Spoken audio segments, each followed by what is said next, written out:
Hadiza Rima is in a last-minute rush to pack what she could of her belongings to leave the internally displaced persons camp in Muna Maiduguri, the Borno State capital. The camp has been home to her and at least 11,000 families in the last 10 years, trying to flee Boko Haram fighters terrorizing Nigeria's northeast.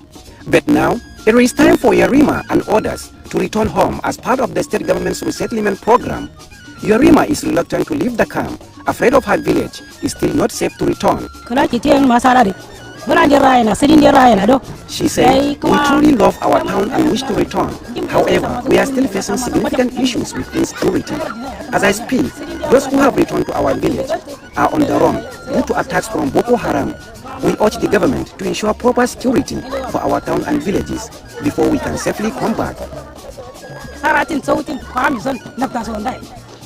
Most of the IDPs here are from Mafa, Dikwa and Marte. The state governor, Babagana Zulum, is at the camp to have it officially closed down. About 4 years ago, we made an announcement that all IDP camps, forward IDP camps within Metropolitan Council will be closed. So far, so good, we have closed all, about 12 of them. Remaining 2 informal camps. This camp initially was an informal camp, but you have seen the population. We will never eradicate insurgency without resettlement people, because people will go back to their homes so that they will spend their means of livelihood back. There's increasing prostitution here. There's increasing child abuse here, gangsterism among others.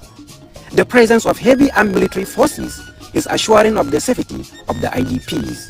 Assuring that the socio-political dimension of the crisis is being addressed. It's not easy, but let me acknowledge the support that we are receiving from the federal government.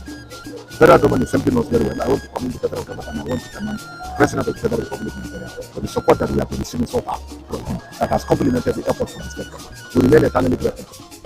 But despite huge military presence, some of the internally displaced persons, like Yarima, express fear about returning home following a surge in Boko Haram attacks. The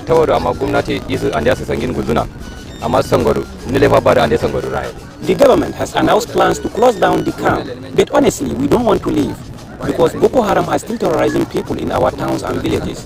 They prevent people from going to the farm. And just of a recent, the Boko Haram have attacked the people who have returned. Given this situation, we are reluctant to go back.